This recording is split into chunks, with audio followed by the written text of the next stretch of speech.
Salsa is one of my favorite ways to preserve the amazing flavors of tomatoes and peppers and be able to enjoy them all winter long.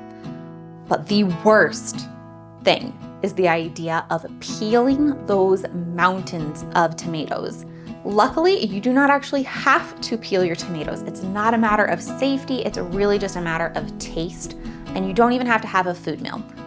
Let me show you my go-to recipe for easy, no fuss salsa.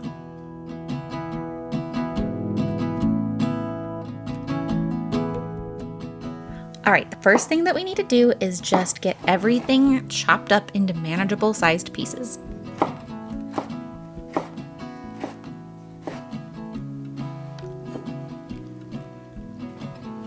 You don't really need to worry about de-seeding or anything, but strain as you go because it's gonna help you have a less cooking time later without your salsa being way too saucy.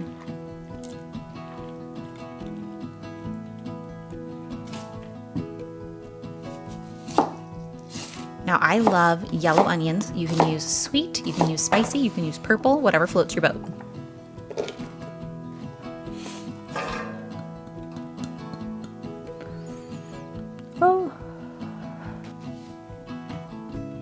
Jalapenos are kind of the classic, but you can use another slightly spicy pepper if you'd prefer. Just remember that when you're touching peppers, your fingers are going to have all of those spicy compounds, so don't touch your face. Now, sweet peppers, you have a ton of room to play. Use whatever sweet peppers you personally have on hand or enjoy.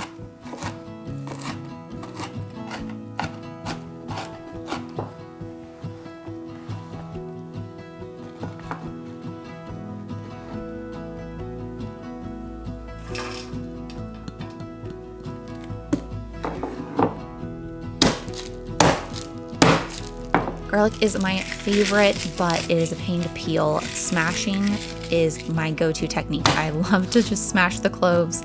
It is the easiest way that I have found to date to get them easily peeled.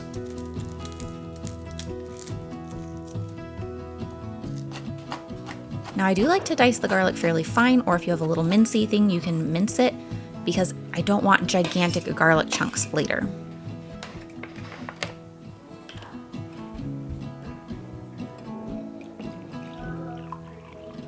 I like the flavor of apple cider vinegar best in this recipe, but you could also try lemon juice if you wanted a different flavor.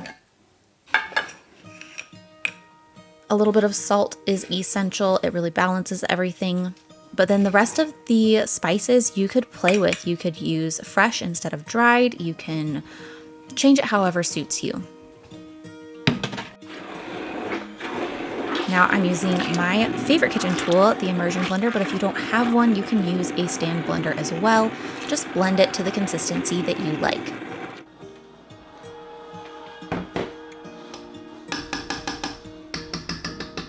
Now we just need to simmer for at least a half an hour.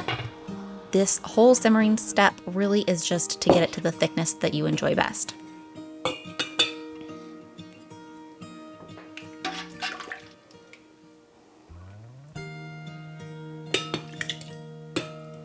Finally, we need to just get this canned so that it is ready for the pantry. If you're familiar with water bath canning, this is very similar to jams and jellies. You're just gonna fill clean jars, leave 1/4 inch headspace, and process for about 10 minutes.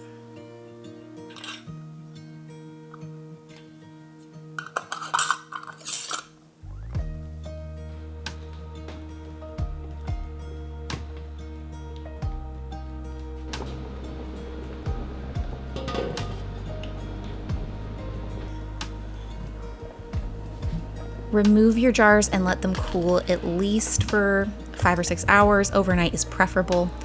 And when you're taking them out, if you don't have wood countertops like I do, think about using a thick towel or dish mat so that you don't shock your freshly out of the canner jars on a cold stone countertop. Now just take the rings off for storage, check your seals, and pop these in the pantry.